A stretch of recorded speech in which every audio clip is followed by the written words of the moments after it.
KayFabe Smark Podcast.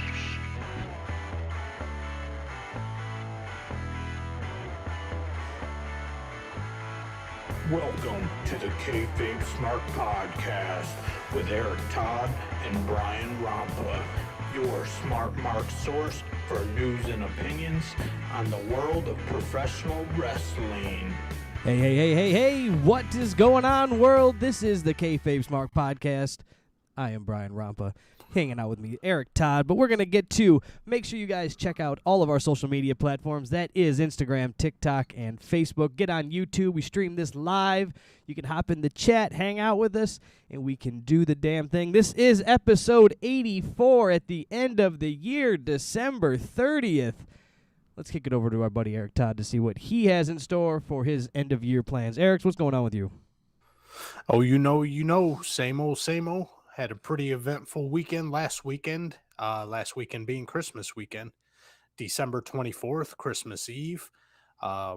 Me and my little crew, we went down to Detroit to Campus Martius, down there to a Brazilian steakhouse, hung out.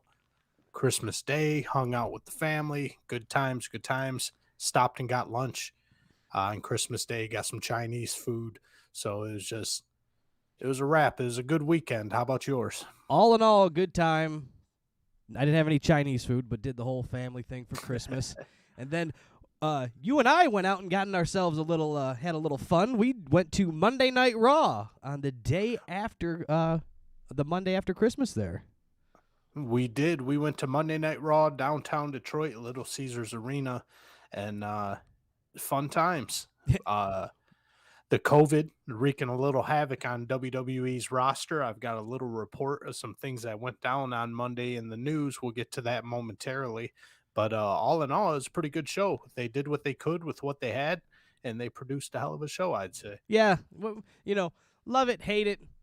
We shit on WWE. We poop on Raw. We have fun. We watch it. We still went. Live show. It was fun. The people in the audience.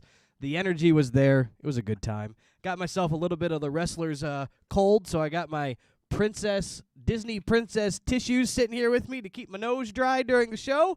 Life is good, and we shall continue and talk about pro wrestling. We're really going to dive in and talk about AEW and their last show on TNT. Not their last show on TNT, because they kick off the TBS shits at the first of the year.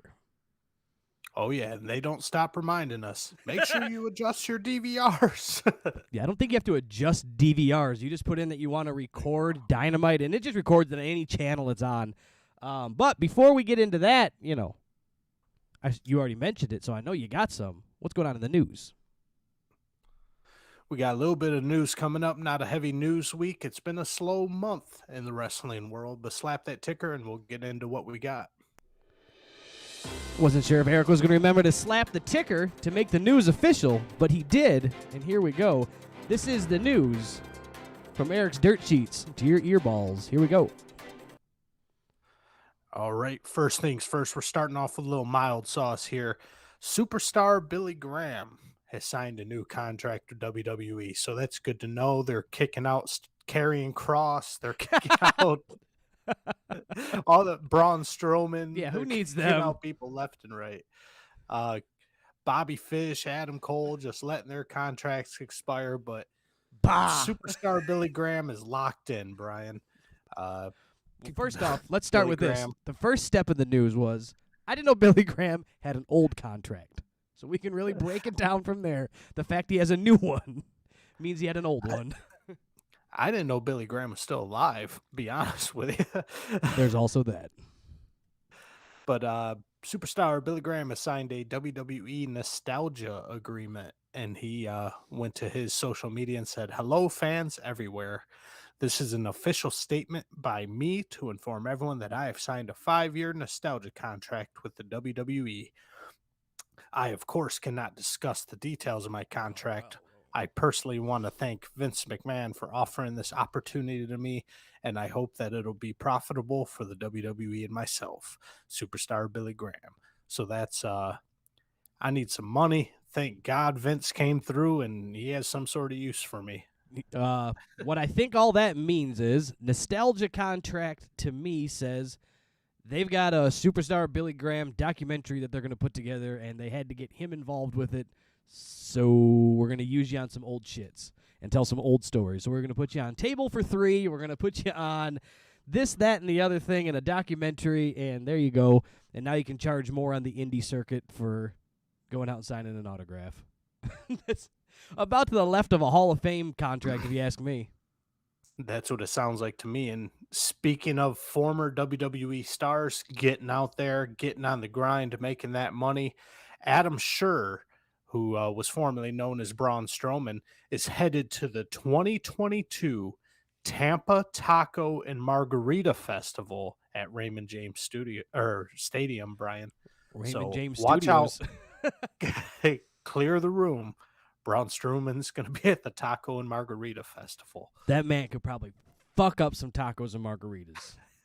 I don't think it's an eating contest, but nonetheless, I mean, it's always an eating contest if you got the money. Yeah, I'm not saying like he would go out and like win something, but you know, he could probably put some hurting on some of those vendors down there. and say if he gets one of his big pawfuls of snack tickets there, it's a wrap. He's gonna eat them dry. That's what he charged, was one handful of snack tickets. He can reach into a bin. He reaches into a big, giant Cheetos bin, one of those big plastic boys from Costco, and he can grab as many tickets as he can handle, and they're going broke. I mean, he's just eating tacos for a year down there. Tacos and margs all day, son. All right, and to the WWE Monday Night Raw show that you and I attended in Detroit, Michigan, there's a little bit of confusion going on down there. So first things first, AJ Styles was supposed to wrestle Omos. That kind of got changed last minute. AJ Styles ended up being challenged to a fight to Commander Aziz, which after a commercial break got changed to Apollo Crews, taking Commander Aziz's place. This match kind of made AJ Styles look like a baby face, which he's been a heel for a long time. PW Insider is reporting that Omos was in Detroit, but left before the show started. That's always but good. he flew home. So the fact that he flew out of Detroit kind of narrows it down that he didn't have COVID. So Omos just said, screw this, I'm out. I'm not hanging out in the D. Interesting. That all went down like So we were supposed to see we were excited to see Almost because we were like, wow, we get to see like get a perspective of like how big he is in person. We were, you know, kind of down for this and never really happened. Well, it didn't happen. Right. We weren't excited to see his tremendous wrestling skills. We just we got to see, we're like, oh, Randy Orton is huge in person. Oh, Rey Mysterio is tiny in person. We wanted to see Omos. Yeah, why not? And it didn't happen. We were disappointed in that. No. And so Omos was missing from the show. A few other people were missing from the show, Seth Rollins notably. But some WWE executives were missing from the show also. Executives who were not backstage, who are normally backstage during Raw shows, were Vince McMahon, Bruce Prichard, Kevin Dunn, Michael Hayes, and Adam Pearce. Wow. None of those were at Raw. Raw was ran by Johnny Laurinaitis and Ed Koskey. Oh, Johnny Ace himself. Yeah, for Vinnie Mac to not be there, and then like his crew, right? That's the posse. That's the big dogs right there, all of those guys. Bruce Prichard apparently has been dealing with a health issue for some time now, and that's why he wasn't at the show. But they're keeping tight-lipped on that. We don't know what's wrong with Brucey. Brother Love, but old Brucey's on the bend about something. So I'm sure we'll find out in some times, but shout out to Bruce Prichard. Get better, brother. Yeah, get better on that. Hope everything is well. I bet you the other guys are just trying to stay healthy and make it to the New Year's Day show, right? That's your big show. They want everybody healthy. They got to be there putting this thing on. They promoted the shit out of it. Vince is going, should I be at Raw on Monday and chance getting sick or make it to wherever they're doing that New Year's Day show at? Let's be at New Year's Day. Yeah, good point there. A big release from WWE, Tony Storm. Now, you know I love me some thick girls and fishnets, so Tony Storm, a big loss for WWE. Well, let's not get it twisted here. The internet was had their fishnets in a bind last night over this. She asked for her release and was granted her release. So was she let go? It all depends on who you ask. To me, my famous quote, Eric, 6'1", half dozen the other, she don't work there no more. Yeah, she did ask for a release, and it was kind of speculation of, well, she's probably going to get released next year anyway, and what's that, the Thursday of Doom or whatever the hell they call it in March or April? Yeah, she's just going to be on the next round of cuts. I mean, when's the last time we saw her on TV anywhere? Right. Don't know. I mean, I'm sure it could have been. We don't watch WWE television, so I keep up on it, but yeah, nonetheless, she was lost in the sauce. Another famous quote from the KayFabe Smarks here. And then our final story, like I said, it was a light news week. Apparently, Miro has been dealing with some sort of injury. He's been making vignettes saying he's coming back to AEW bigger and stronger. Nobody has really speculated too much on the internet what the injury was. But apparently, when he dropped that TNT title to Sammy Guevara, that was because of the injury, because he needed some time off. So as much as we love us some Sammy Guevara, he did lose the title awfully quick to Cody Rhodes, and that's because he was a transitional champion. I think that's the first instance of transitional champion we've seen in AEW. Hey, you know what? I'd be a transitional champion in 2 seconds because the strap was on you, whatever it was, and as long as it's not like that, the insult transitional champion is like that one night, last 1 minute, like Money in the Bank cash-in, like, I win, you lose, here comes the Money in the Bank cash-in. That sucks. But he was a 3-4 month champion. He defended it a handful of times. He did good with it. It looked good on him. I think he'll be back in that position again. I believe so. But that's going to wrap it up for the news there. So do you got any little tidbits you heard? Any Kardashian-esque romance stories going on in the world of wrestling? You know what? I got nothing. You're right. It was about a slow news week. Nothing even passed through that was like half-ass news. So let's hit the ticker and call that the news. That was the news. Adam Shearer's going to be eating tacos. And Miro's hurt, and AEW never runs his promos on TV. Okay, cool. And why they would never do that bugs me so bad. He's making promos. For what? For what? Who's looking at him? Who in the world is looking at him? Would you rather? Eric's already got it up. Spoiler alert, if you're not watching on YouTube, what are you doing with your life? Get on over to YouTube, subscribe, hit the notification bell, and see when we go live. Come in the chat. Let's hang out. Let's be friends, shall we? All right, let me get my notes here on the phone. Notes. And we're going to start it off first. We're going to do a little Would You Rather. And we're going to do this one, some classic matches and moments. Would you rather be in attendance for Randy Savage versus Ricky Steamboat at WrestleMania 3 for the Intercontinental title, or Undertaker versus Shawn Michaels at WrestleMania 25? You know what, Brian? I'm going with WrestleMania 3. The Undertaker, Shawn Michaels match, more exciting. I know Savage and Steamboat is 5-star match all the way. But to me, Taker and Shawn Michaels, they just brought so much more. But the fact that WrestleMania 3 was in Pontiac, Michigan, at the Pontiac Silverdome with over 93,000 people in attendance, I would want to be at the Pontiac Silverdome for WrestleMania 3 for Savage and Steamboat. That was a tough one. You had your this and your that. You're going here, you're going there. Bam, he comes out with it. WrestleMania 3, my friend, that's what I would pick as well. All right, here we go. Would you rather have the current version of NXT 2.0 or lick a homeless man's toe? Is the toe heroin infested? No, not on this one. It's just a homeless man's toe. I'm taking this more seriously than I'm supposed to. What do you mean have the NXT 2.0? Because we don't watch it. Well, would you rather? Yes. Would you rather have to watch NXT 2.0 or lick a homeless man's toe? I'm taking one little tongue swipe on a homeless man's toe. I could not watch that garbage. Braun Breaker, I can watch his part, but that's about it. I had to add a few goofy ones in there. I was just having a little bit of silly time here. All right, here we go. Back to the plan here. Would you rather attend? Which one was I going to ask here?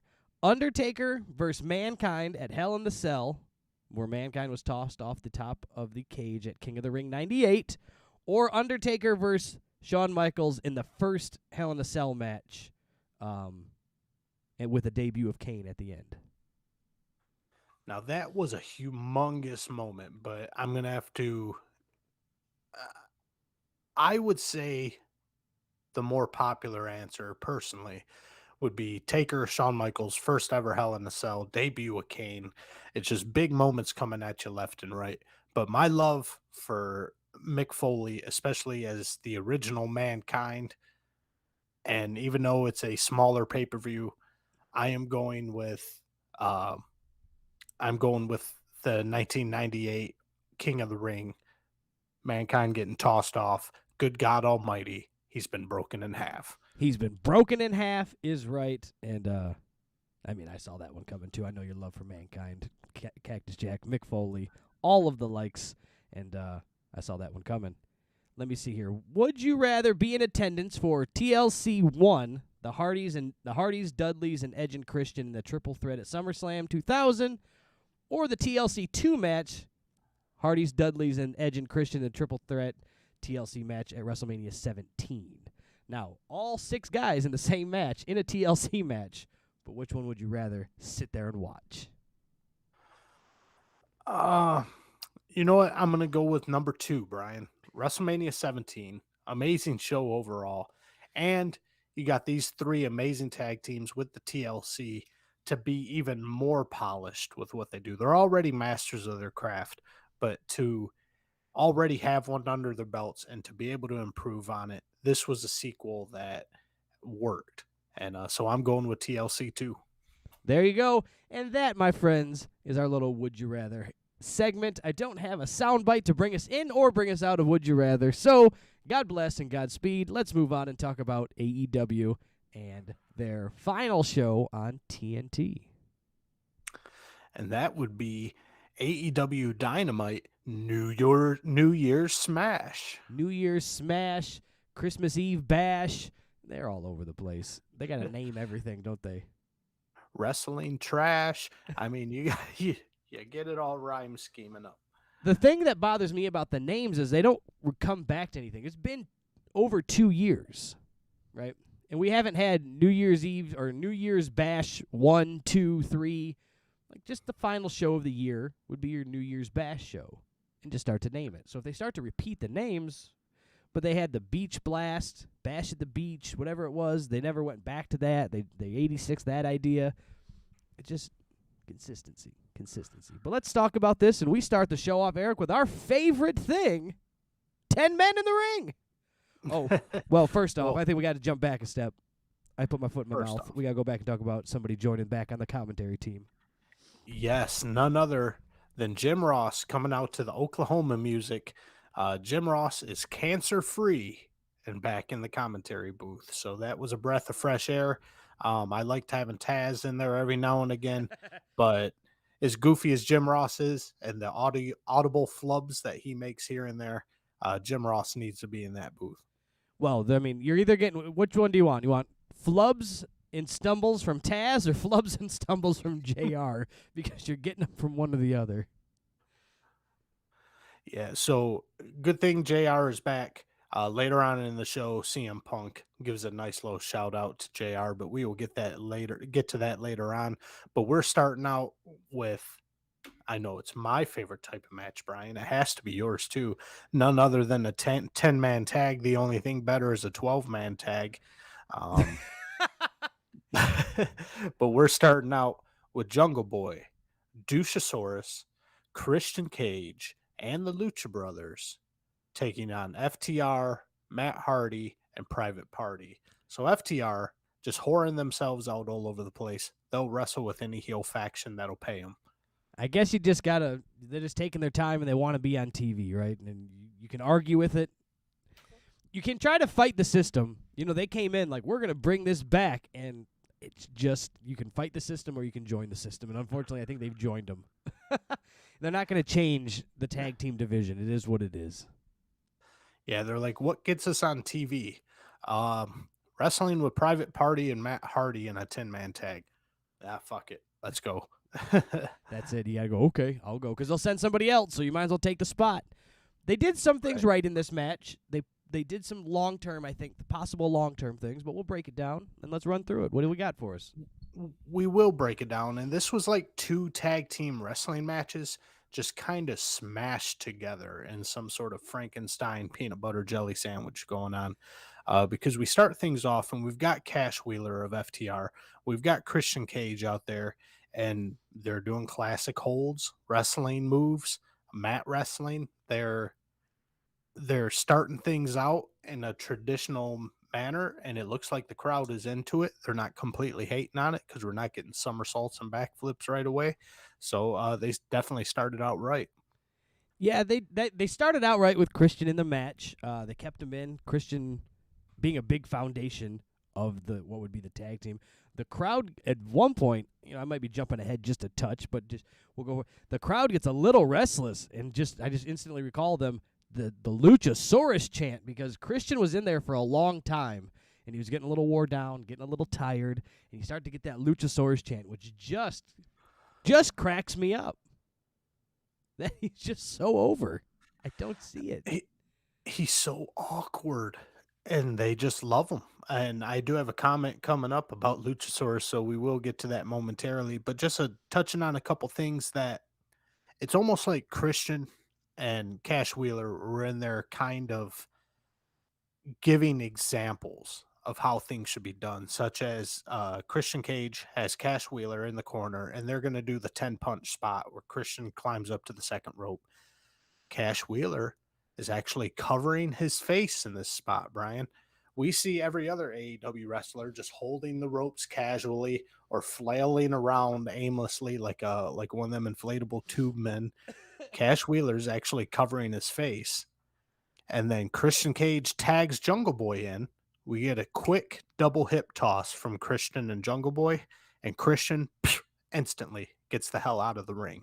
He's not hanging around waiting for the referee to tell him to get out, because you and I know damn well the referee will never tell him to get out. Yeah, you can't wait for an AEW ref to be the third man in the ring, coaching and moving you through anything. I'm going to take a wild guess that an AEW referee is no help at all because they're no help for the fans, the way that they handle things. They can't be any help to the wrestler. They literally just have to get in the way the entire time. They're going, what are you doing? You're not telling me when we're at commercial. You're not telling me when a spot's coming up. You're not telling me that the guy said he needs to get a tag. You're not telling me nothing. And that's what I get from the AEW referees. So, yeah, don't listen to them. Get the hell out of Dodge. But, yes, the protecting like you're actually in a fight and blocking and selling, like, why wouldn't you? Why would you take punches like this? Open-handed. And that's it was just little quick lessons, it almost seemed like. And it is unfortunate that Ref Aubrey used to have some balls. She used to be in there. She used to be the toughest referee out there, but she has just fallen into the Rick Knox clique, into the Paul Turner squad. And we all know Turner's a moron. You were waiting for it. I was trying to get I slipped the first time. But and then we get Private Party and the Lucha Brothers into the ring, and Jungle Boy's still hanging out there, and we get a string of just completely convoluted, complicated spots, and Ref Aubrey just standing there like a bump on the log, no order whatsoever. I think she was ordered, let Penta get his shit in. That's what she yelled. She started counting when you don't get it. She starts counting you out. 1, 2. You're not letting Penta get his shit in. The overdone spot for me for the Lucha Bros was their rolling tandem somersault clothesline. Or they did it like twice too. These like rolling drop kicks, rolling clotheslines, where somehow the momentum of me grabbing your feet into a somersault and then like is gonna give you extra momentum to get launched off. Like, I don't buy it. It was a cool circuit. Like, I hate to say it, like shit on it and say circus trick all the time, but like it was some sideshow. Like it was some like out in Vegas, stand in your corner and like watch what we can do and make $1. Put some money in my hat type trick. It was lame. Yeah, and this argument will never get resolved. No. You got your Reddit wrestling fans that are like, this is wrestling now. You need to just accept it. We all know it's fake, so we don't care if, they constantly break the fourth wall and tell us it's fake. And my new viewpoint on that is, how would you feel, Reddit wrestling fans, if they completely gave up on trying to hide things? Cough spots as loud as you want. Hey, flip me over and then punch me in the face. Do you think they would like it more, or would they be like, ugh, this is dumb? I think they would think it was dumb. And also take that and put it into anything else. Any movie you watch, any TV show you watch, they're just show people walking backstage. Like they show the extras wandering around, the camera's not in the right spot. Like imagine all of that nonsense. You'd be like, this show sucks. You know it's fake. What's it matter? Yeah, we know Die Hard isn't real, so let's just pull back and see it's a set. Let's just have Bruce Willis. Let's just leave it the green screen. Who cares? You know it's a green screen behind him. Just call him Bruce in every movie. He doesn't change his name to a new character. Like, that's what I'm saying. So it's just like, I think fans. So wrestling really lost its popularity, and then we got an influx of the indie style wrestlers like the Young Bucks and whatnot, and that's when new fans came in, and that's all they've been exposed to, so they think that's what wrestling is now. Well, now you do have matches such as Bryan Danielson and Hangman Page, and I would challenge any of these people to tell me to my face, would you rather watch Bryan Danielson and Adam Page? Was that a better match, or the Lucha Brothers versus Private Party? And I know it's extremes of both sides, but if you can legitimately tell me that the Lucha Brothers and Private Party was a better match, and the majority of you tell me Lucha Brothers and Private Party put on a better match than Danielson and Page, then I'll accept it. That's just what wrestling is now. I cannot take on that argument. I don't think I will, and I can't defend that side of it. It's just interesting that it has to be. It was like little things were always done this way in wrestling throughout the years. It was, Michael Cole. I'm sure it was fed into his ear. It's just he's the deliverer of the message. The longest running episodic TV show, Monday Night Raw. Well, do you gotta say it? Do you gotta say episodic? Like it leads us into show, etc. and so on. No, you don't have to, but you do. And then it was just these little things. And now it's just right here in the open, and you want to sit back and suspend disbelief and get lost in the moment. And so you can't do that when you just watch that going, why would that happen? And I start to think, Right. Am I getting too old for professional wrestling? And then something draws me back in. And then I'm like, no, it's just shitty TV. It's not me. I still love it. So, yeah, I want to see Lucha Brothers and Private Party. Mic them up so we can hear them calling the spots. Take your time so you don't slip on the ropes or anything. And, Penta can help Isaiah Cassidy up onto the top rope there and pat him on the ass, make sure he's stable before they do a superplex. Just break down all the walls, If you say it doesn't matter because wrestling's fake and we know it's fake, go for it. Mic them. Put out crash pads in the match. Don't even hide them. There you go. Don't even hide them. It doesn't matter. It's fake. It's fake. Just yell it. This is fake, and then kick somebody in the face. Don't yell super kick. Yell, this is fake. Spot. Point at your leg before you kick because you're gonna slap it anyway. And go, I'm gonna kick you. Watch my leg. I'm gonna kick you. Here it goes. Why don't they read the results at the beginning of the show, and then we can just watch it late. And then we can only watch the first 5 minutes if needed. Yeah, I take it a little too far, but that's precisely what it is. People who say it doesn't matter, it's fake, you don't have to make it look real. go all in and show us every angle of every fake spot that goes on. But speaking of Lucha Brothers and Private Party, they are in the ring and they're going 100 miles an hour, and the crowd is just eating it up like Swiss Miss cereal from Sam's Club. They're just loving it. And just one question: Ray Phoenix does a senton bomb. Everywhere in the world, it's a senton, but Ray Phoenix does a senton bomb, and it's a senton atomico.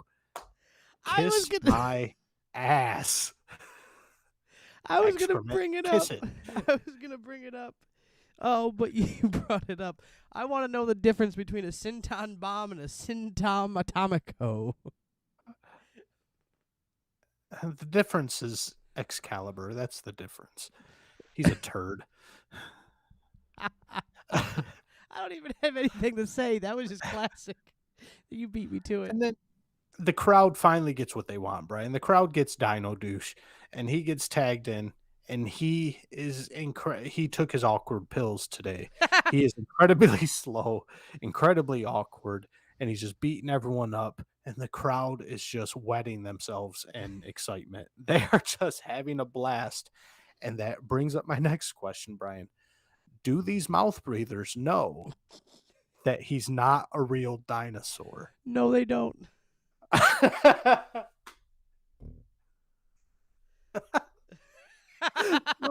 No, they don't. They think he hopped in a time machine 65 million billion years ago. It showed up at Tony Khan's front door.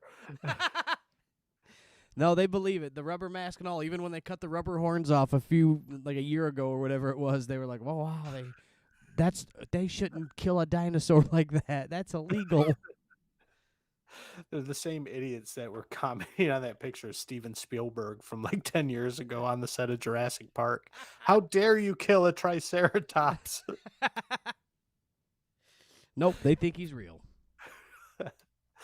All right. And then the point of having the Lucha Brothers and Jungle Boy and Private Party in this thing is for dives and flips and acrobatic tricks.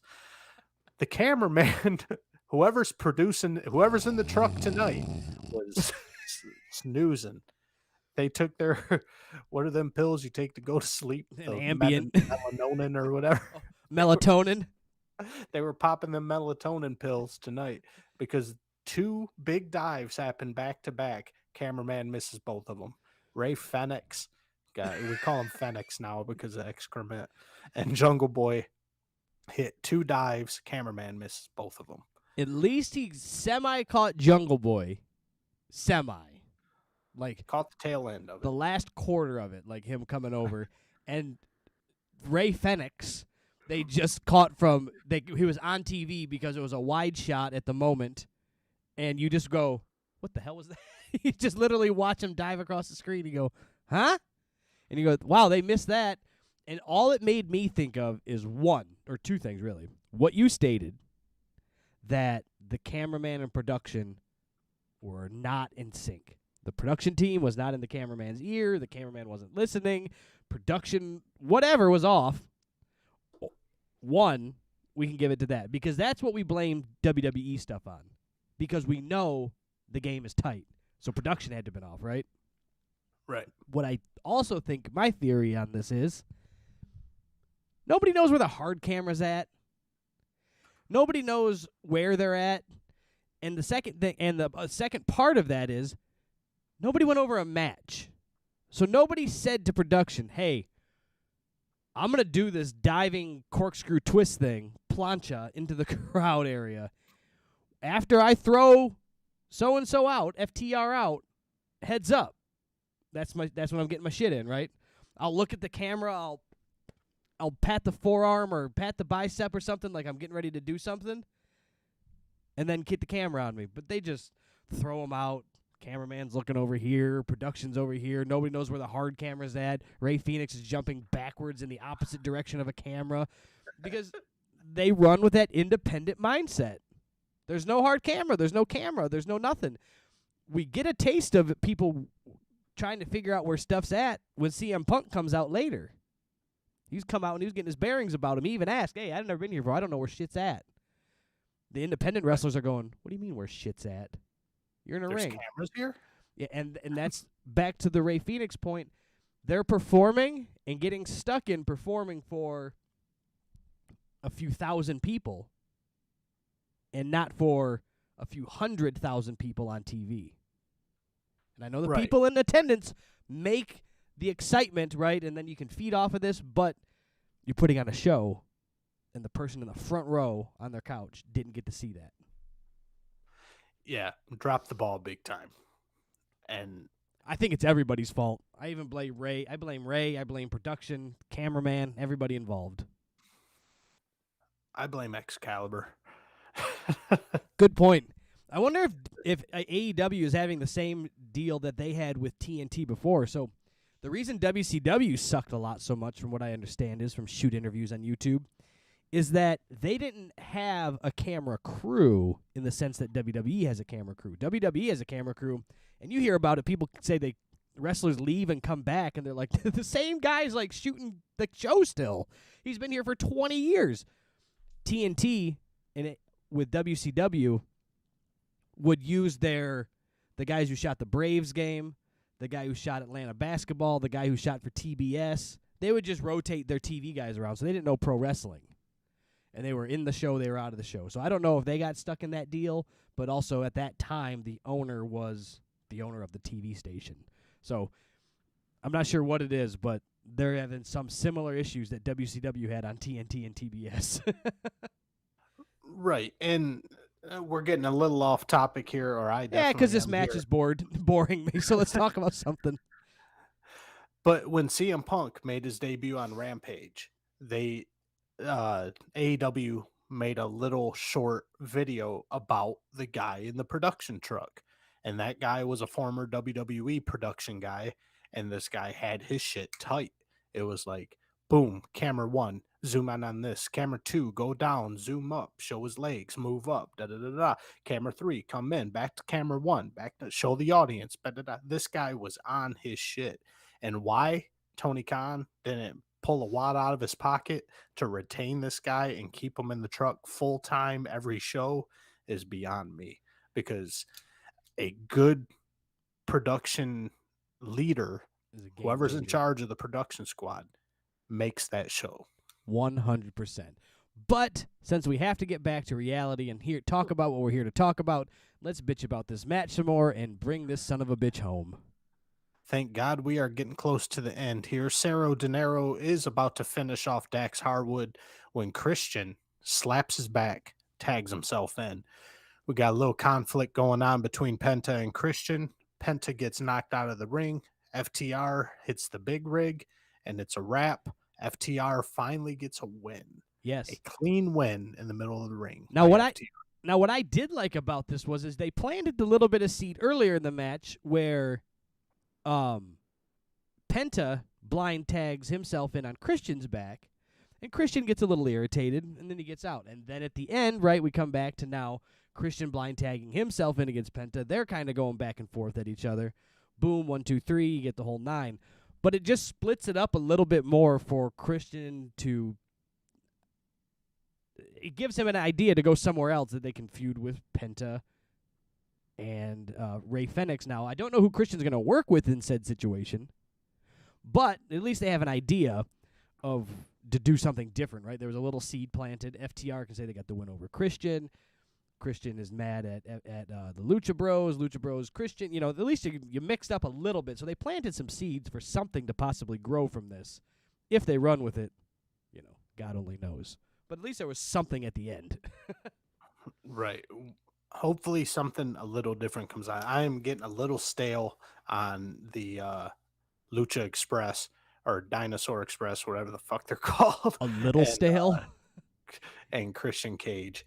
Yeah. Moving on. We move on to our next match here. We've got Eddie Kingston with Proud and Powerful, the New York boys, taking on 2.0 and their buddy Jerry Garcia. And this thing starts out exactly how we thought it would. a huge brawl and pure chaos outside. Rick Knox even made it outside of the ring to get mixed up in the middle of this brawl and just kind of flail his arms around Yeah. like a lost kitten. He almost looked like a referee for a second. He actually got in the middle of it, tried to break it up. There was a big brouhaha going down. You had Eddie Kingston in the mix. The good thing that you had going on with this nonsense is Proud and Powerful and Eddie Kingston. They're just going to make it look real. They're going to do their job. Right. They're probably just going to throw hot potatoes and just hit you because the shit's going to have to look real. I can't throw a working shot with Rick Knox between us, so I'm just going to swing, and if I hit you, sorry about it, I'll buy you a beer later. Sorry about that. Sorry about that, but, it started out a little exciting. I was disappointed that we go from a 5-man, 10, whatever you want to call it. I never understood the tag things because they don't call a traditional tag match a 4-man tag. They just call it tag team. Right. But you had 3 guys, and now it's a 6-man tag, but there's only 3 men on each side, so isn't it a 3-man tag? But then you have the 3-man tag team, the triple tag team champions. I never know which way it is. But nonetheless, we go from too many men in a tag match to just a few men and too many men in a tag match. Yeah, and you got to sell it, Brian. You can't sell a 10-man tag if you just call it a tag match. Then all the fans won't tune in. Yeah. I think you can just say a tag match with Lucha Express and the Jurassic Brothers. Lucha Express and the Jurassic Brothers with Christian and the other guy. And then the other with these triple, I think AEW, you've shat on it before. I said I don't really care, and I still don't care, but I think if they're going to stick with doing these 6-man tags, get a 6-man tag championship. Make it a thing. Son of a bitch. You haven't got rid of it. It's not like a random thing. It's every week. There's a 3-man tag. 6-man constantly. Yeah. 6-man. Don't mix that up. 3-man, that must be a handicap match. I'm calling regular tag team match 4-man tags from now on. We had a 4-man tag for the championship. I'm holding you to that. And speaking of 4-man tag experts, Santana and Ortiz are looking incredibly smooth, and they are quick. Ortiz dropped those LBs. We've mentioned that before. And these two are well-oiled machines in that ring. And hopefully they get something going on. I don't know if it's they don't have fantastic promo skills. I don't know what's holding Proud and Powerful back, but they need to be up there in the upper echelon with the FTRs. And hate to say it, but the Young Bucks are up there. So get Proud and Powerful up there, break them away from all these factions, and let them do their damn thing. That's what's wrong with them, is that you like them, Eric. Anything. This stuff gets clipped out and sent to Tony Khan. He goes, very Proud and Powerful. That Eric Todd guy likes him. Yeah, I'm with you. Proud and Powerful look great. I think they always were great and had this in them. I don't think it's a new thing. I think they were covered up by the AEW-ness previously. So they were buried inside of a Jericho-esque, this faction thing, we're getting lost in these episodic matches and, becoming characters and not who we are, is just some badass New Yorkers that'll kill you for blinking funny. Don't ever disrespect me. Enough of the ice skating and orange juice and just get to some brawling, we get Eddie Kingston in there, speaking of brawling, and he is just beating up all 3 of 2.0 and Garcia here, and he's doing his thing. He's doing the Kingston wrestling moves, which are just close hand punches and just going mad dog on them. All right, Internet, I got a question for you, Internet. What is the deal with 2.0 and Garcia? I don't get them. I don't know why we're watching them. I don't understand. What am I missing? Please explain it to me. Go ahead, Eric. We'll leave that out. You just let that get answered later. They were EverQuest and NXT or whatever the hell they were. EverQuest. Wasn't that some shitty role-playing game for your PC back in the day? I think it was, yeah. And to me, 2.0 is just as shitty as that game. Oh God, I'm sure there's a wrestler somewhere Twitch streaming EverQuest as we speak. So we're gonna get pooped on for that. On his Windows 95 computer. But we got Ortiz and Santana in there, and they are just doing classic tag team wrestling. So it's almost like, they got bit by the FTR bug. They're like, oh yeah, we can actually do this shit and still get over. We don't have to wrestle like the Lucha Brothers. Santana ends up kind of out of nowhere getting kicked in the gut or the nuts. I couldn't really tell from the angle, and gets rolled up for the pin by Matt Lee of 2.0. I think Matt Lee's the loudmouth. I couldn't have told you your name if you held a gun to my head. I don't even know Garcia's name. I just want to call him Jerry Garcia because that's what we always call him. I couldn't tell you his real name. I think it's Danny. In my rant there for a second, I just had to say, what's the deal with 2.0 and Garcia? Because I wanted to say Jerry Garcia. Cherry Garcia is what we'll call him, the Ben and Jerry's flavor. My favorite. Because he's sweet. He's so sweet. The heels all jump Santana. Garcia ends up hitting Santana with the bell. And then guess who's back from his mysterious non-COVID lung disease, Brian? None other than Chris Jericho, and the crowd just eating him up. This crowd cannot get enough of Fozzy. You know what it is? First off, what bugged me about this is, again, put it into perspective. You're trying to sell that it's semi-real, right? Semi-real. Work with me here. Why would you, after you're already in the arena, you didn't just show up. So they didn't do like the random like WWE's old school attitude era where the car would like hit the brakes, even a pre-tape thing, and then they come look like they're running out. They didn't do that. So you watch 2.0 cheat and catch the pin on your homies. They pull the tights, they roll you up, you guys lose. Then they jump you. They're beating you up. They grab the bell. They square up with the bell and tease the bell for what felt like an eternity. And then clock your homie in the head with it. And then hit my music. I'm off through the game.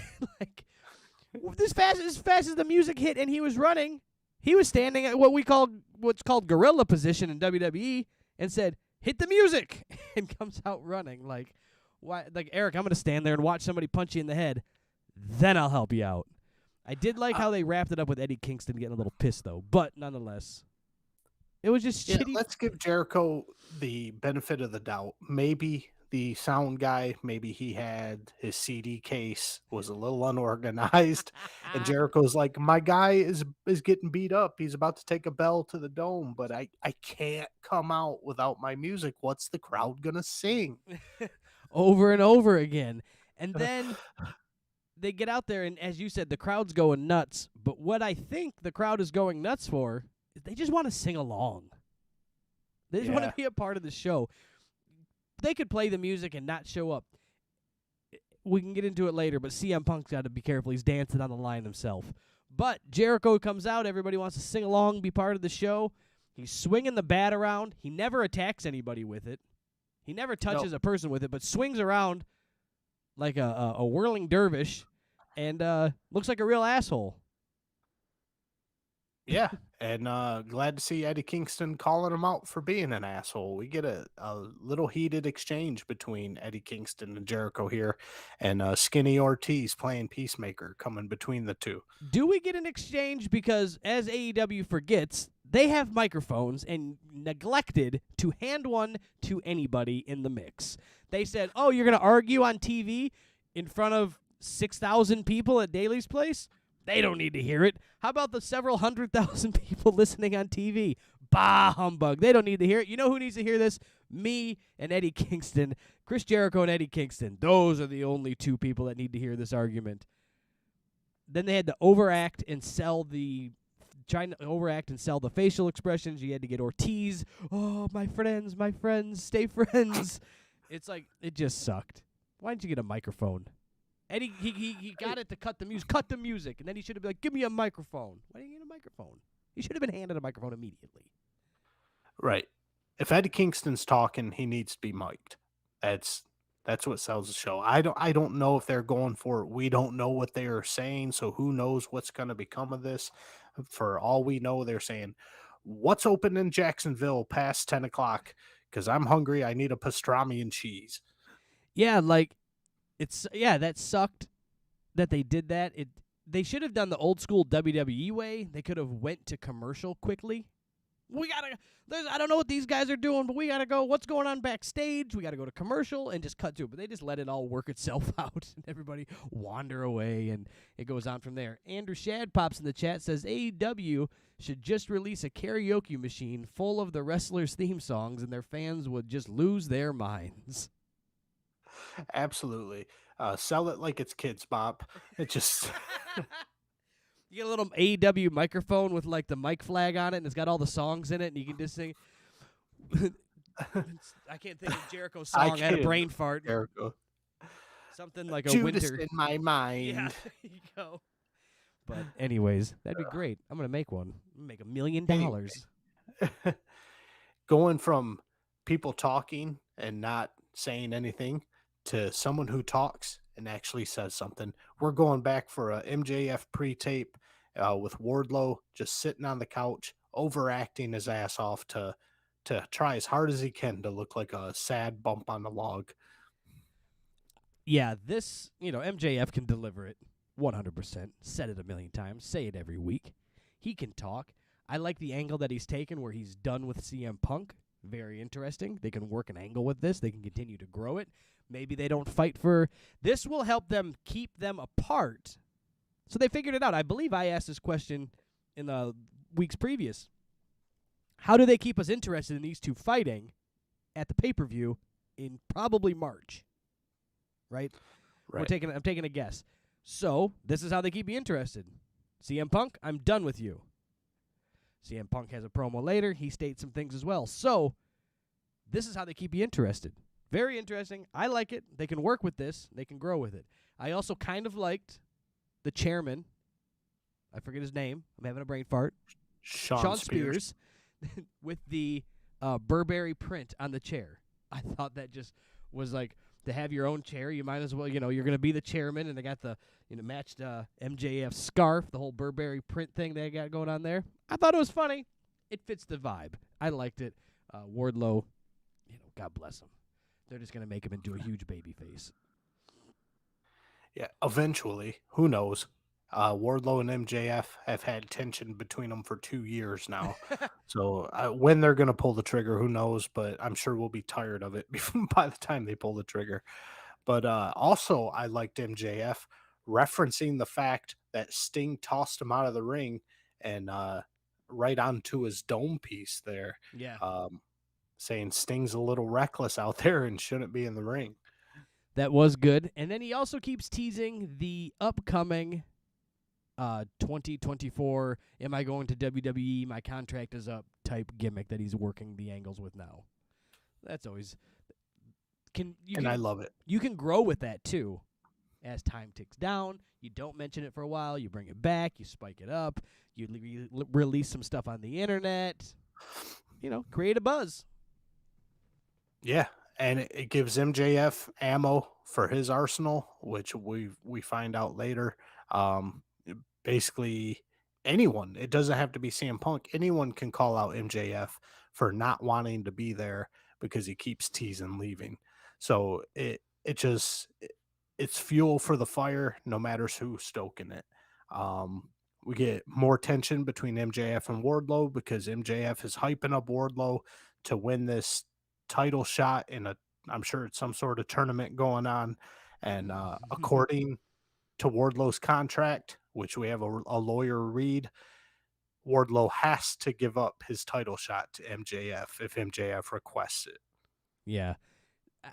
I think all that works with the storyline that you have with MJF. It also builds in the divide that has been slowly planted, but looks like it might be growing into something more than it ever was. So there's something there that they can grow with. If they use it right, that's up to them. But they've been planting the seed for a while, and it seems to be getting a little stronger at the moment. Like they also just do a big swerve on us and be like, you think I would do that to my buddy? Look at, he's a monster, And MJF could take the back seat like Shawn Michaels when Diesel was champion, He was the manager for a while. Right. I think that would be a fantastic way to go because MJF's he's never going to lose his heat. So if he wanted to really get Wardlow up there and in the echelon of the top stars, if MJF took a little step back and let Wardlow shine, I think it would do wonders. Yeah, why not? He could rub some shine on him. But this was all in all a good promo, per usual, MJF style. Exactly. And then we go to the back for a chaotic promo here. We've got the Lucha Brothers with Tony Schiavone in the back. Christian Cage and the Jurassic Express show up. Christian's heated. The Lucha Brothers are heated. They're cutting promos on each other. And the long and short of it is that the Jurassic Express will be taking on the Lucha Brothers on the initial episode of Dynamite on TBS, January 5th. January 5th, Dynamite TBS. Make sure to set your DVRs because you got to go in. You got those clocks. Every time the power goes out, you got to reset the clocks on your DVRs and get inside there and make sure that you record them properly. They're going to TBS, and that's going to be one of your first matches. Are you excited? No. About as excited as I was for Wardlow's next match against Colin Delaney.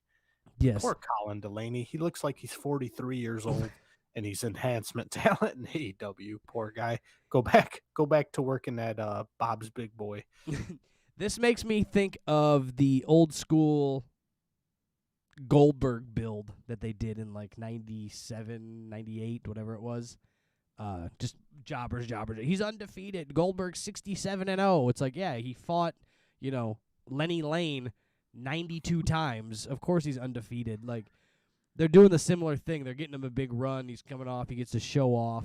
It's very Ryback-esque, if you will. Earlier, 10 years back, Ryback was getting his push, and they were putting him against jobbers 2 at a time. He was manhandling them. I get it. They're making him look good. They're really giving him – the crowd's getting into him. They want to see him just powerbomb the shit out of people, right? Why wouldn't you? If I was there, I'd be like, look at him. He's just throwing these sons of bitches around. But then you get the disappointed look from Shawn Spears on the outside. Just can't believe he powerbombs him 3 times. Just can't fathom it. 4 times in this instance, Brian. But I like this push better when they gave it to Lance Archer. What happened to Lance Archer? I don't know. Jake Roberts has COVID and he's doing a podcast with DDP to sell DDP yoga DVDs. And but I don't know what happened to Lance Archer. Apparently, Lance Archer can't wrestle if Jake Roberts has COVID. His wrestling bone is broken. Yeah, I agree with you. It was good when they did it for Lance Archer, and we'll see if they can continue to make it people give a damn. The only thing that's different is I think the people are giving a damn a little bit more about Wardlow and him showing off. He is a little bit bigger of a freak of nature. Right. It's working for Wardlow, and I want to see Wardlow shine. So we'll just see how AEW will flub this up. No faith on the others. He's just like, yeah, we'll just see how they flub it up. Because they got a good thing going. They should fuck it up pretty good. Yep. Speaking of having good things going, who do we have in the back, Brian? We've got Adam Cole. We've got the Young Bucks. We got Kyle O'Reilly. And we've got Bobby Fish. Kylo wants some alone time with Adam Cole. And best friend, or I'm sorry. Whoa. I just called the Young Bucks the best friends. Adam Cole's Young best Bucks friends. Scatter off. Kylo tells Bobby Fish to hit the bricks too. And Kylo needs to know that Adam Cole is going to have his back against the best friends. And I thought that was kind of shoehorned in there because nothing implied. We had nothing, even from last week, that would imply why would Adam Cole not be on Kyle O'Reilly's side. You only had the goofballs known as the best friends. You only had one moment where it seemed like what's going to happen between these two when Adam Cole realized that he was there and was made the face like, you attacked my opponent, but what are you doing here? Are you here to attack me? And then that's when the best friends got involved, and they just kicked everybody's ass. So, yes, you're right. There was about an eighth of a second where you could maybe run with that, but by the time it all ended, no, that's not how it went down. And so yeah, we will find out later on tonight how Adam Cole feels about Kylo, and the story will continue, and we will see what goes on.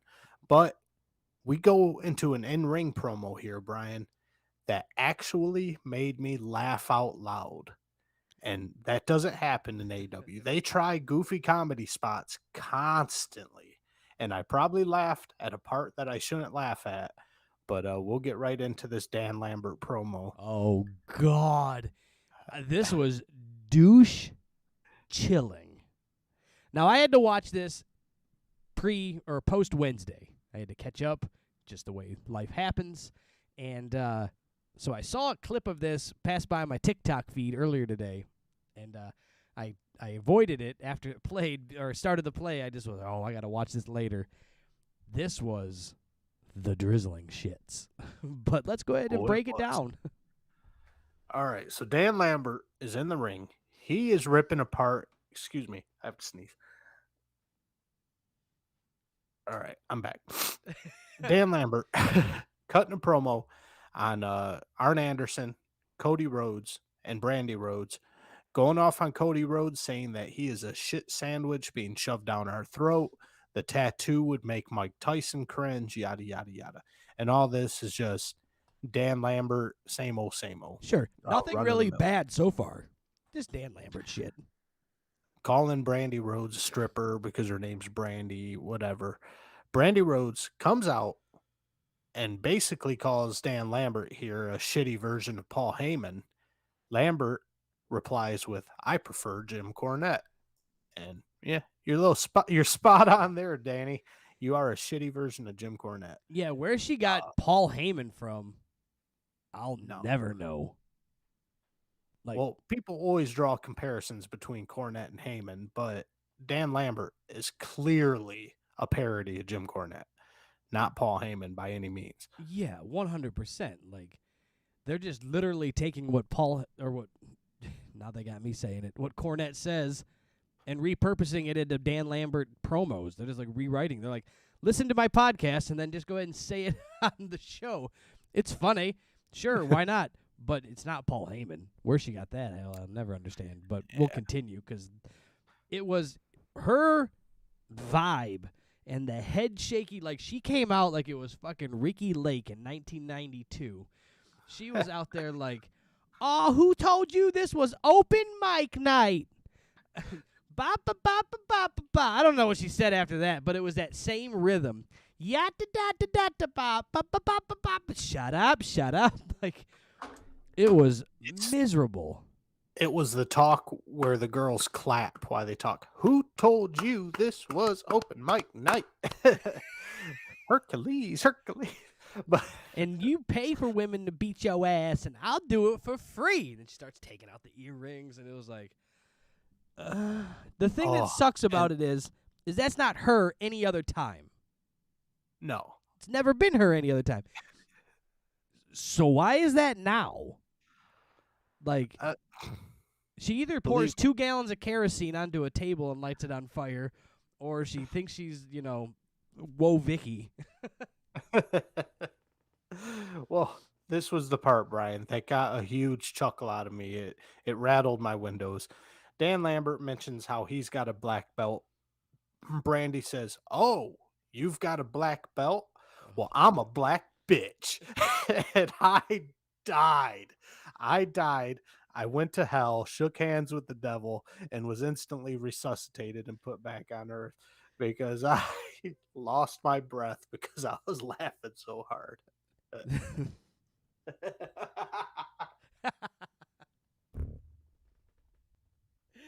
You got a black belt? Well, I'm a black bitch. Okay. Cool. Cool story, Brandy.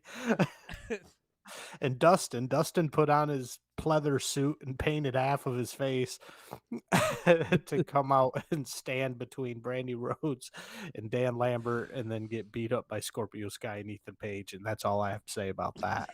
And that's all I have to say about that.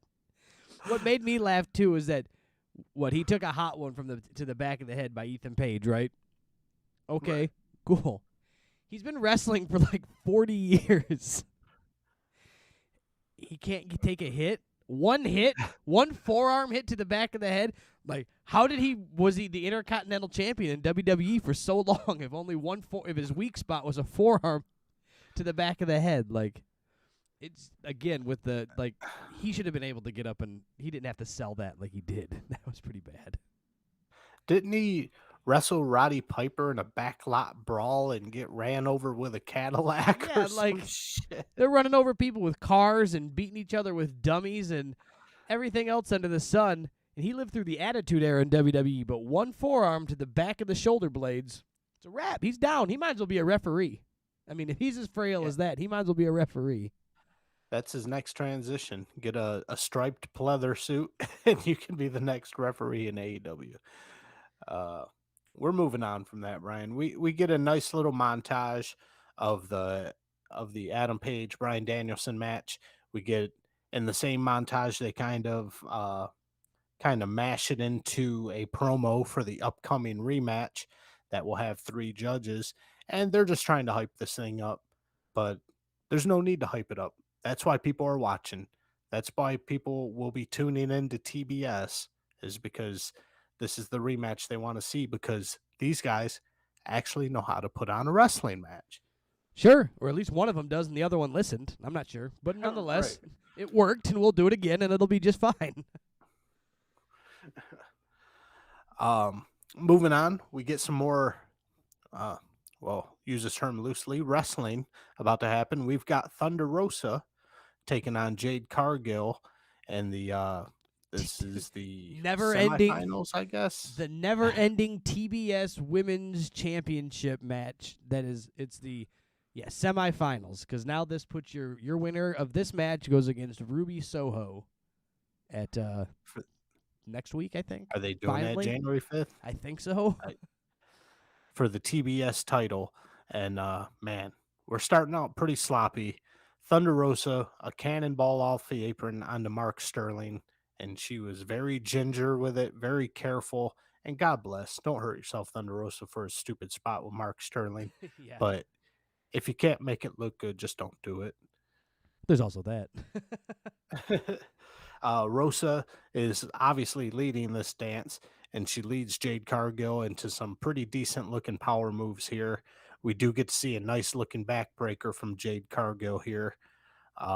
Back to the sloppiness with the worst knee lifts I have ever seen. I've been to flea market shows. I've been to TNA shows. I've been to house shows. I've been to every kind of show. I've been to garbage wrestling shows. And these knee lifts from Jade Cargill were absolute drizzling shits. These were the worst things I've ever seen in my life. Jade Cargill, I think, was just pushed too soon, pushed to the moon, and she just wasn't ready. She needed another year in training, and then I think she could have came out of the gates and just been a house of fire. Yeah, they were definitely pushing this homegrown women's wrestler that really nobody, like, I mean, when I say homegrown, we're not even talking off the indies and brought in, right? Luchasaurus, Jungle Boy, they're going to be homegrown. AEW, MJF, they're going to be considered homegrown. But this, Jade Cargill, was there first. Like, no, there's no history of Jade Cargill. She played, right, like, women's football or something previously, didn't she? Basketball. She's friends with Shaquille O'Neal. Oh, right, yeah. He disappeared in an ambulance about a year and a half ago. It was amazing. Haven't seen him since. Just the holograms on TNT basketball. But yeah, they really wanted that, though. They really wanted that homegrown first person. This is her.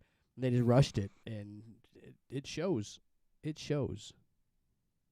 Yeah, and we're right in the middle of some sort of punch kick exchange between Cargill and Thunder Rosa here. And then this is where my girlfriend walks into the room and she just stops dead in her track. And she's like, "Oh, I know it's fake, but this looks so fake. This is really bad. How do you watch this?" We don't. And I had to explain. I had to pause it. I had to pause my DVR and go, all right, first things first.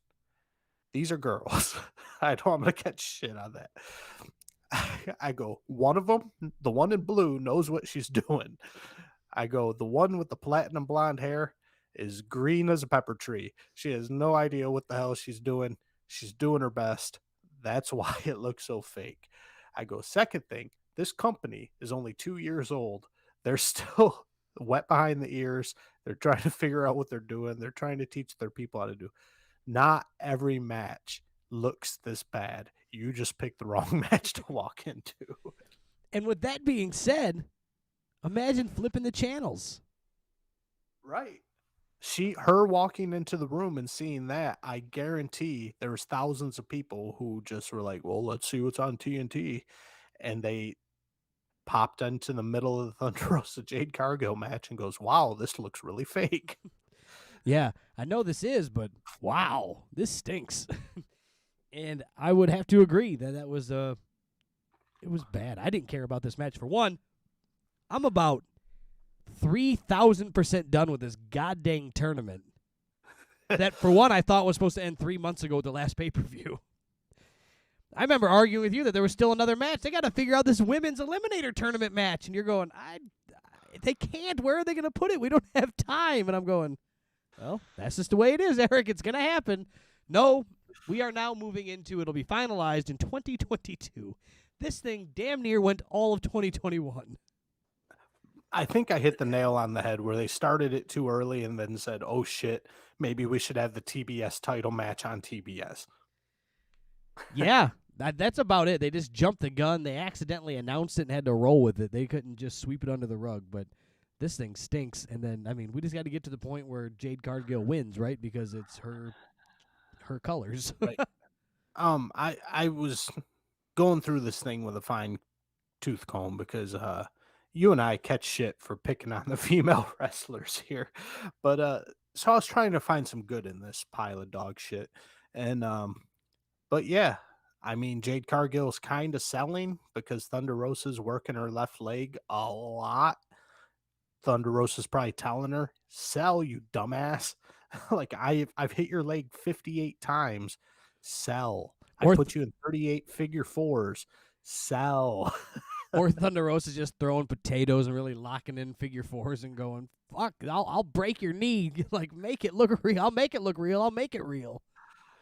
We get this weird, awkward, horrible-looking torture rack from Jade Cargill, and I think it was JR. If it was JR, God bless your soul, JR. He says, this reminds me of Lex Luger. No, it reminds me of somebody picking up a 130-pound female who shouldn't be lifting up anything over 100 pounds. Just awkward and goofy looking. It was bad. But Mark Sterling, this is the meat and potatoes of this whole thing. I know the point of the match is supposed to be find out who fights Ruby Soho, but the real point of this match was Mark Sterling distracting the referee so that Mercedes Martinez can make her return to AEW and break a fake bottle over Thunder Rosa's head. And then Jade Cargill gets the pin. Mercedes Martinez and Jade Cargill jump Thunder Rosa. Ruby Soho makes the save. And yeah, that's our little face-off for the TBS Championship. Yes, Mercedes Martinez makes her triumphant return to crickets in the crowd, not knowing who the fuck she was. Precisely. And that whole segment was bad. I know you got to push women's wrestling. We got to have equality. But this match shows why maybe we shouldn't yet. Well, Excrement made it even that much. Excrement made it that much better when he stated, and I quote, "the hooded figure in the ring." It just looked like a human being with a hoodie on. He couldn't yell, "Who is this? Who's in the ring? Who is this person?" It was the hooded figure. It's not an apparition. And JR thought it was a worker, thought it was like a cameraman or something. It was like, how many cameramen walk around covering their face and wearing a hood over their head? Like, just it's too cartoony. Tony Khan is a mark for 1990s WCW, and this just shows 100%. Just yell, "Who is it? And who's here helping Jade Cargill? Who is that? Who's got the like identify yourself." Anything but like, "Oh, it's a cameraman got in the way. Oh, why are the cameramans in the ring now beating up the wrestler?" Because that happens all the time. With a sugar bottle. Yeah. I don't know. This was bad. Beginning to end is bad, and Mercedes Martinez makes her return and nobody cares. I didn't know she left, and then evidently went to WWE and NXT for a minute, then came back. It shows how much they really did with this Mercedes Martinez. And we move on to CM Punk. He comes out. It's clobbering time. No more AEWs for Sting. And Punk gets in the ring. First things first, he looks around. He's not too familiar with Daly's place, but he wants to find JR and basically give him a shout out, pat on the back, saying he's glad to have him back. And I think we're all glad to have JR back. But we're here for a Punk promo, goddammit, not to rub JR's butt. Yeah, we're here to give CM Punk his flowers, as he likes to say. We're going to give the flowers up front. And then CM Punk gets into his promo and starts bashing on MJF. Yeah, Punk essentially calls MJF a coward, saying that Roddy Piper laced up his wrestling boots and MJF laced up his running shoes and he was running, yada yada. And that's the whole point of that feud here. It's heel, it's babyface, chicken shit heel, blah blah blah.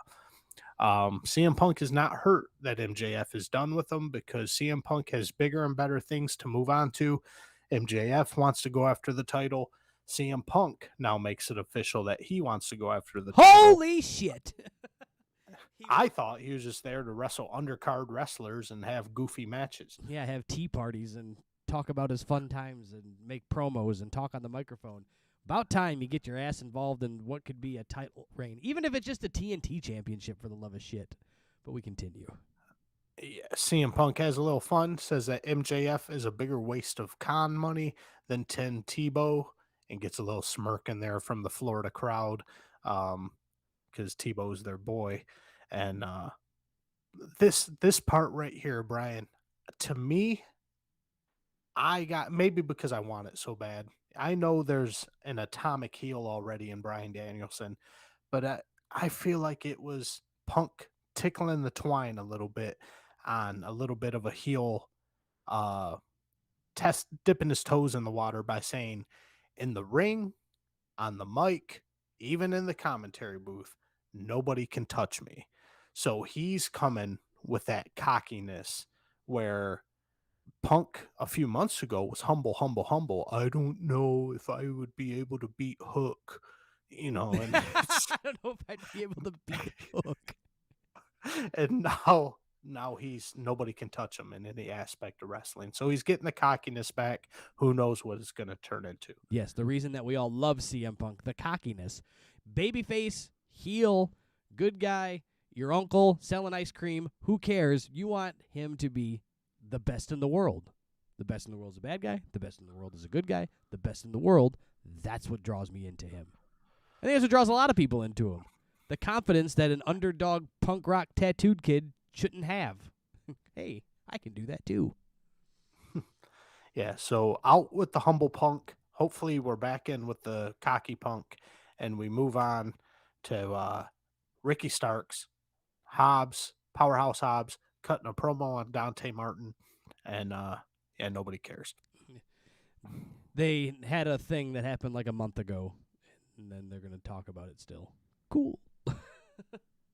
Let's talk about it. And then this weird segment right here. I don't know about you, Brian. I don't know about you, KayFabe Smark audience. do you guys watch the picture-in-picture commercial breaks? Because this whole thing was just odd. Sammy Guevara comes out, the crowd's cheering.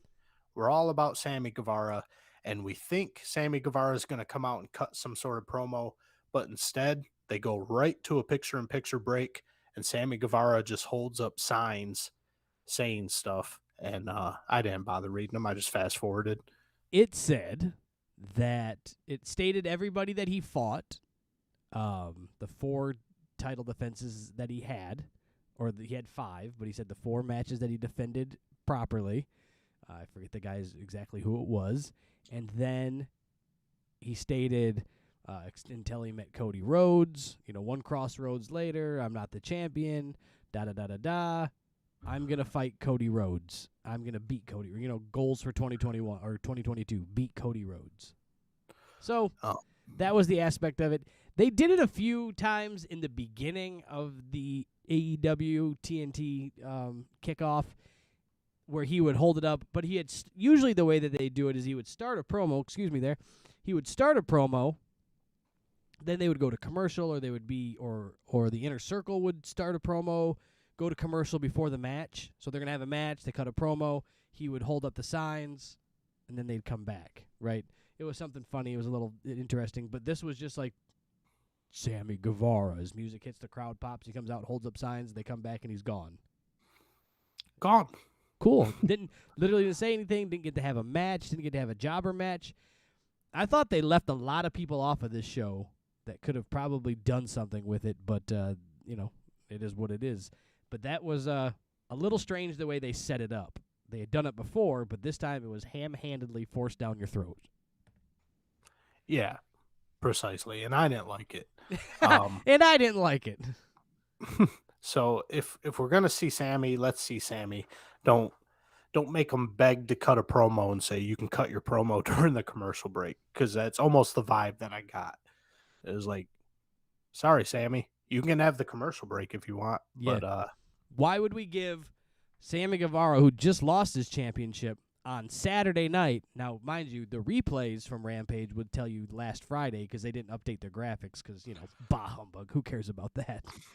We'll just use the old graphics even though we moved it. And then we don't have Cody Rhodes come out to say, you challenge me. We don't have the AEW champion ever show up. We don't have the challenger for the AEW championship ever show up. We have pre-taped promos. We just didn't have anything. We didn't have... The Young Bucks haven't fought in like 6 months. yeah, I don't know what's up with that. I don't know if they're losing their power as executive VPs or what, but Young Bucks, believe me, I don't want this back, but it was months, probably about 6 months straight. The Young Bucks had the first match every single episode of Dynamite. Got their shit in, and you were like, that's the Young Bucks spot. Their opening match. They get all the stuff in, and it doesn't matter anymore. Somebody listened to the podcast, and they said, take them off the show. Put FTR in their spot. Yeah. It's rough. I'm not complaining. No. FTR belongs in that spot. But I am complaining that Sammy Guevara is a huge reason people tune into TNT to watch this show, and you had him hold up signs during a commercial break. Yeah. That way, we can get an actual in-the-ring promo from Brian Pillman Jr. I don't know what to say. Sammy Guevara belongs there. Pillman Jr., granted, he did a good job on this promo, but if I need a guy on TV keeping people watching, cutting promos, I'm choosing Sammy over Pillman any day of the week. Sure. And then, surprise, surprise, what do we get during the Brian Pillman promo? What happens? The lights go out. Who could it be? Somebody tripped a breaker, and there he is, not in the ring like every other time that the lights go out, not to attack Brian Pillman like every other time the lights go out. No black mist like every other time the black goes out, or the lights go out. Lights go out. Malachi Black is just standing in the heel tunnel, points at Brian Pillman.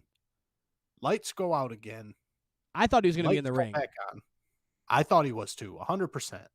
lights come back on, and we see Malachi Black walking through the Yes. tunnel. I don't think that was supposed to happen, Brian. No, we weren't supposed to see him. He was very slow to that exit of the tunnel, and you can just see him going back out. You see his calf and like the back of his thigh, like leaving the tunnel and just walking away, and you're like, ooh, cool. And then they just go off the air. Pillman overall did cut a hell of a promo. This was one of his best promos I've seen from him. You almost see tears welling up in his eyes when he's talking about his dad. And so, yeah, Pillman definitely drew some passion. He drew some pain, and he got a genuine promo out there. So props to Pillman on that.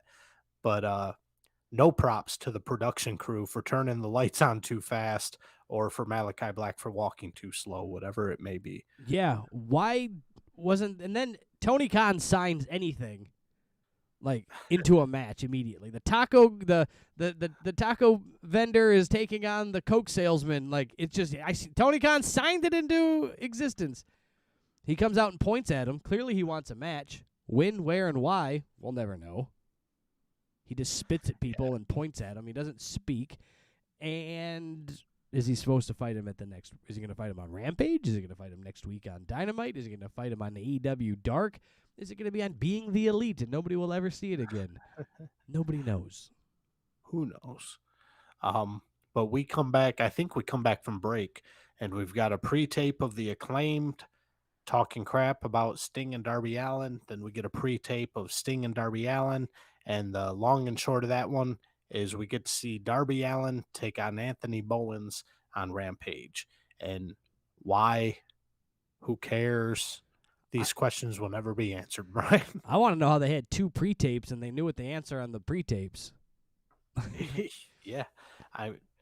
They knew that it's not like they could have been live. These were clearly pre-tapes. Yeah, it was just it was just stupid. So we continue, and we got to be wrapping up this show, getting pretty close to the bottom of it now.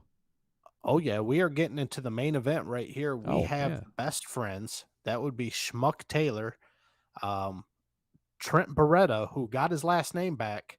Must be an anti-WWE thing. Beretta got his name back. And Orange Cassidy, freshly squeezed with a new attitude, coming out with the team formerly known as the Undisputed Era, and them being Adam Cole, Kyle O'Reilly, and Bobby Fish. Yes. We get to see the former Undisputed Era, the Red Dragon tag team of Bobby Fish and Kylo, whatever you want to call them. They are coming back. They are a tag team, and this is the first time we get Kyle O'Reilly in an AEW ring, officially, an official match. Right, and Tony Schiavone here, I'm ad-libbing because I didn't feel like pressing rewind, but he said something to the effect of, nobody can dispute what a great team this is. And that had to be planned. I think they're trying to figure out what they're going to call it. Are they going to, like, can't call it Undisputed. They're going to call it Disputed. Are they going to call it, like, the Era? Can't dispute this. Da, da, da, da, and then license MC Hammer's music or Rick James's music. Can't dispute this. But yeah, and my mind was going 100 miles an hour trying to figure out my interest in Kylo and Bobby Fish. When they were in NXT, I didn't care about Kyle O'Reilly. I didn't care about Bobby Fish. I knew they were talented watching them there, but I think in NXT, even though it is a rather small pond, Kylo and Bobby, they were good. They were in the upper tier of NXT, but there was nothing too special about them because there was amazing talent bouncing around. The Tommaso Ciampas, the Karrion Crosses, the what's that dude in the mini skirt, the Garganos, the Keith Lees. So there was nothing special about them. But now you get Kylo and Bobby Fish in AEW, where almost everybody is smaller than them. And across the board, besides the veterans that came over from WWE, everybody is less talented and less green than them.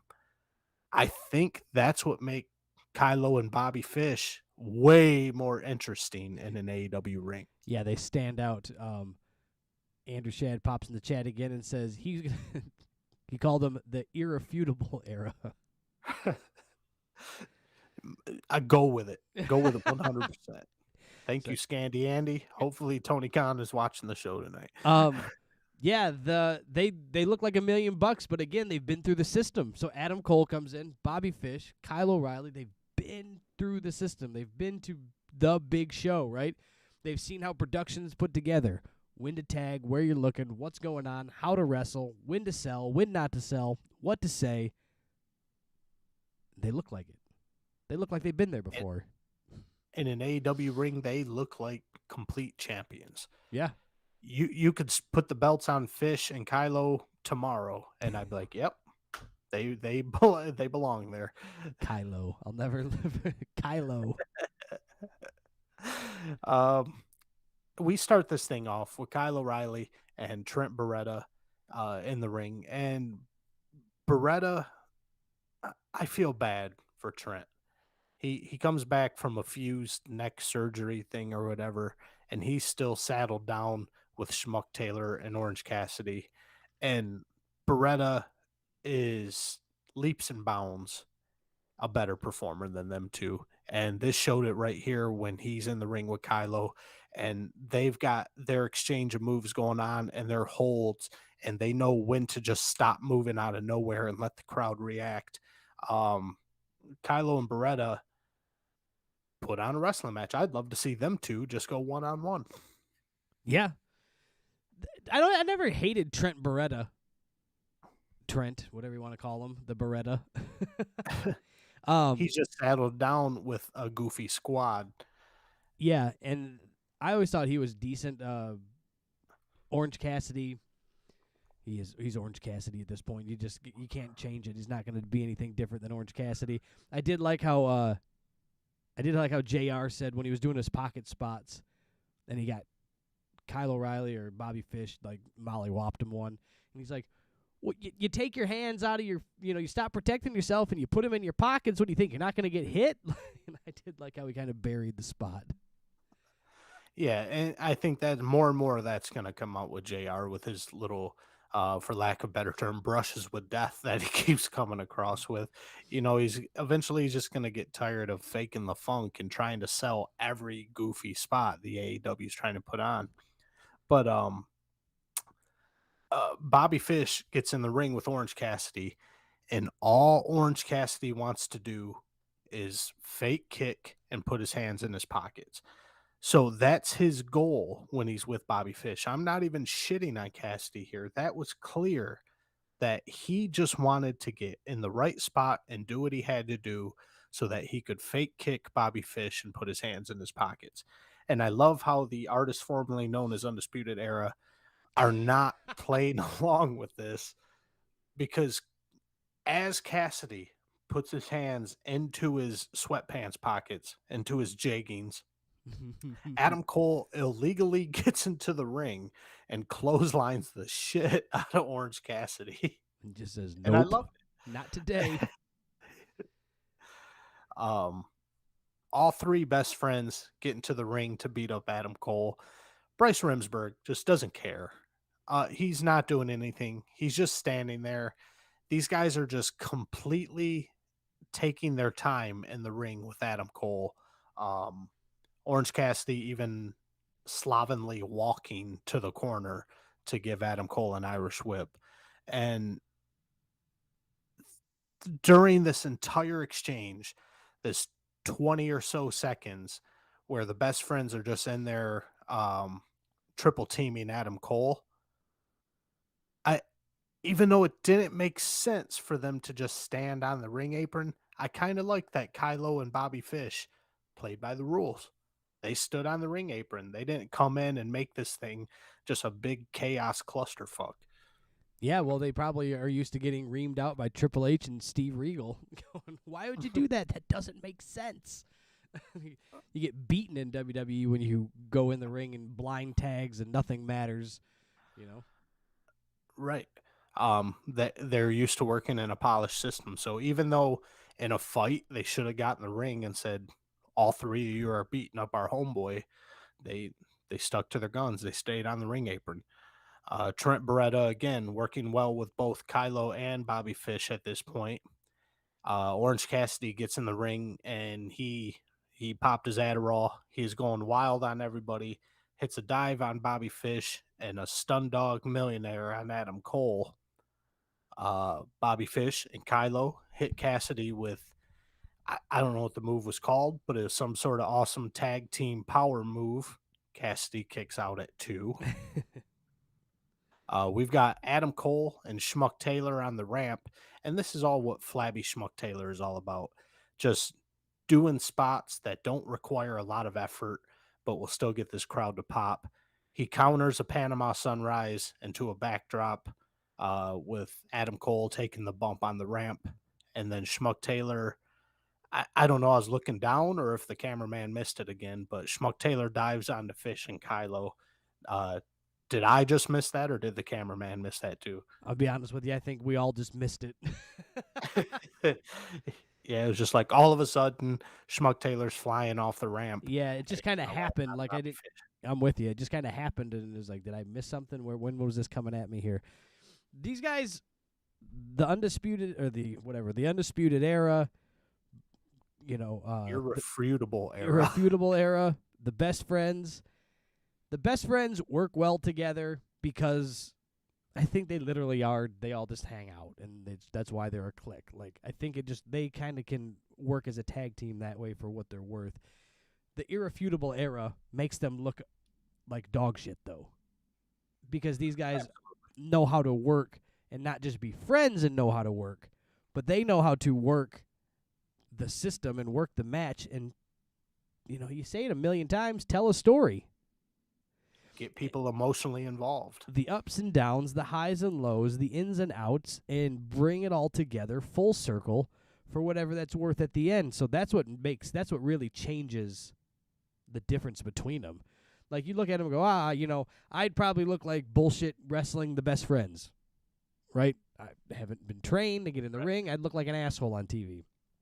But then you put them up against the next best, these guys, and you go, they made them look like assholes. Imagine what the Irrefutable era would make me look like. Right, no doubt.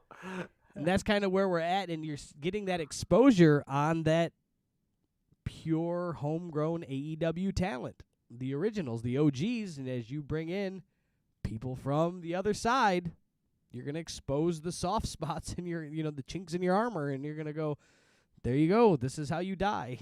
So, the best friends are going to get worked right off TV by not having anywhere to go with this nonsense. So I think it's just AEW is kind of hurting themselves, but also making their product better. So they're going to have to change one way or the other, right? Stop signing every awesome professional, or change the route and change the trajectory of their TV programming. Get some classic training on your.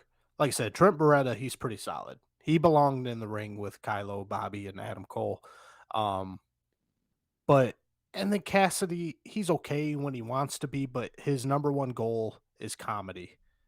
Anytime he's in there, that's first and foremost. He wants to make people laugh, and then he'll do some indie spots. But get some actual training of fundamentals on these guys and kind of let them know this is the real world. We're here to sell tickets. We're here to get people to watch the Irrefutable era in the ring. And you guys, don't you realize that they're making you look like a bunch of assholes? Step your game up. I think that should be the goal. And if these indie tag teams don't want to step their game up and learn how to work the ups and downs of the match, how to work the psychology, how to get people involved, how to be a heel or how to be a babyface and get sympathy, then let your contracts expire, because you got to put up or shut up. You got to catch up with the talented people we're bringing in here. We can't just run a flea market indie show on national TV every week. 100%. Couldn't have said it better myself, and I didn't, so we'll let Eric say it. And then we're touting how great Irrefutable Era is here, but they do this tired old spot to bring some heat between the crew of the Irrefutable Era. Kylo misses a kick on Orange Cassidy, kicks Adam Cole right in the face, and then you're just like, yeah, it kind of had to happen because that's the angle we're going with here. They had to run with that because they planted the seed earlier. Like, are you going to be here and do you have my back? So now next week it's going to be, well, why'd you kick me? I had your back. And they can lead to these guys fighting or breaking up the group or however they're going to do it. And, it creates some tension and makes for an interesting storyline if they stick with it and remember that they did it. I just get irritated with it in the moment because Adam Cole was on the ring apron looking directly at Kylo and he saw Orange Cassidy duck. So how can you be mad that Orange Cassidy ducked your kick and you got kicked in the face? You shouldn't have been standing there, you fucking goof. Yeah. You stand behind somebody getting shot and you get shot too. Like, hey, man, you should have moved, dummy. Yeah. So why? That's the only thing that irritated me is, logically speaking, Adam Cole has no reason to be mad, but he's mad anyway. And then we get Brandon Cutlet coming out, and I was just ugh. Cutlet comes out and he's got his cold spray, and who would I say is the ref in this thing? Bryce Remsburg. Yeah, rim job. Rimjob is just spending way too much time with, I don't know, somebody on the ground, Trent Beretta or whoever. And it's clear that he's being distracted on purpose. The Young Bucks come in. We get double super kicks. And then we get a double finisher from Kylo and Fish for the win. And we got the Bucks comforting Adam Cole. It's okay. We're your real friends. Those guys in there, they don't like you. They kicked you in the face. And then that's the seed we're planting right here.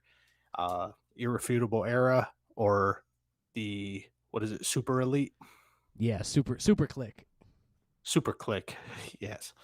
The Super Elite, the Irrefutable Era, whatever you want it to go on. So I think that it'll be a good long-term thing. I think it'll hold out until Kenny comes back, because then it'll be with a who's the leader of the Super Click and who let these other guys in. Are Bobby Fish and Kyle O'Reilly in the Super Click? Is everybody? Are you guys all the Elite? And there'll be a battle of Adam Cole, Kenny Omega again, and that's why Adam Cole was dead for years, according to being the Elite, right? Because Kenny Omega killed him because of their battles. But it could plan for an interesting long-term storyline. I can only hope that it does, or something else. The light will change and the ADHD will kick in, and they'll go, "Ooh, look, squirrel." Yeah, as far as factions go, I'm a fan of the 3-man factions. Death Triangle, if they would have kept that going, I would have been a fan of that with Pac and the Lucha Bros. But rather than seeing a giant super click and then trying to shoehorn Kylo and Bobby Fish into it, I think when Kenny Omega comes back, I'd love, Cutlet doesn't count, Nakazawa doesn't count. They're just side pieces. But I think it's just perfectly logical to have Kenny Omega and the Young Bucks back together in their original little trifecta. And then you got your Irrefutable Era. And Adam Cole needs to be a leader. Adam Cole can't be just one of the guys. It's a complete waste of talent.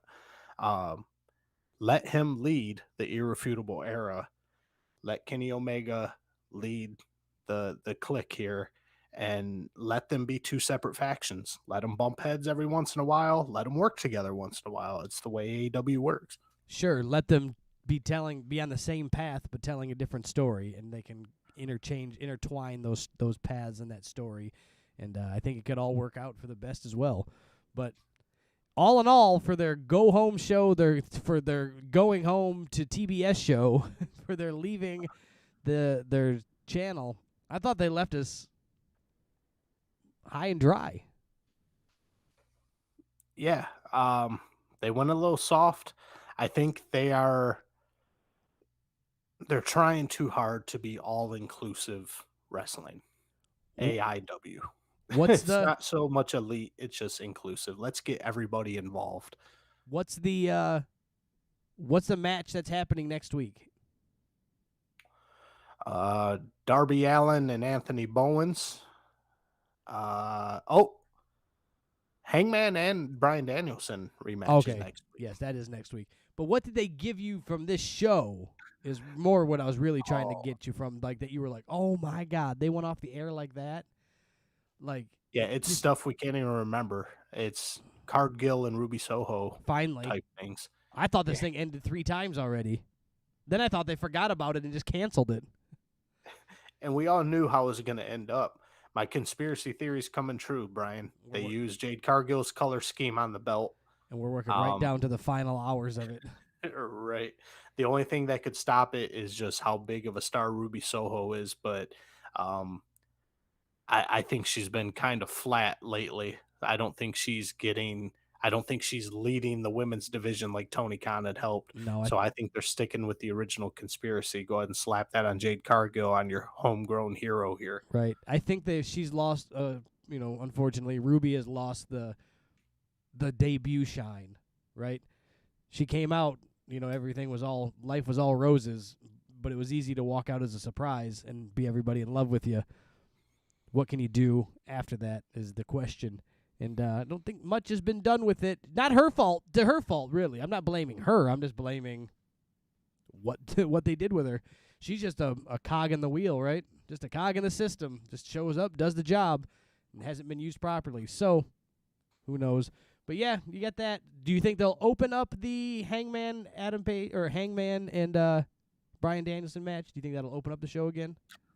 100%. If I was a betting man, I'd put all my money on that. That's what you want to draw people into TBS with. Yeah, it's such a weird new way of wrestling, right? You don't tease the main event all night. Like, you're finally going to get it. You're finally going to get it. You're finally going to get it. Wait.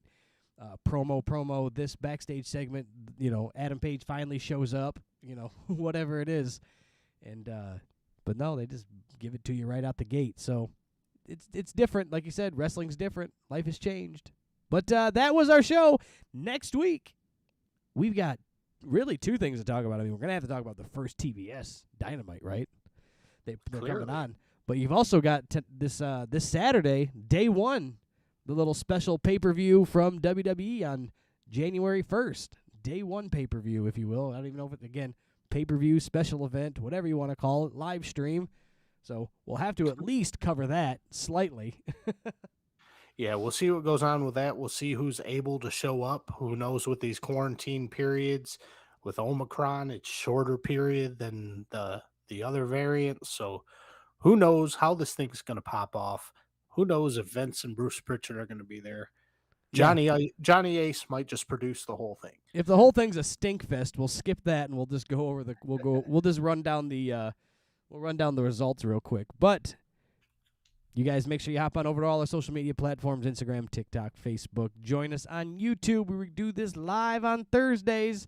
We go live around the 9:30 mark. You'll get the notification if you hit the bell in the upper corner. Subscribe, share a video, share it with a friend, and talk pro wrestling. Once again, Instagram, TikTok, YouTube, the KayFabe Smark.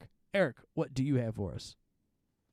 That's all I got. So for you, Brian Rampa, for the Snooze and Pitbull, Stella Marie over here, and from me, just want to tell you guys have a happy and safe New Year. We will see you next week, and hooty hoo, we out the gates.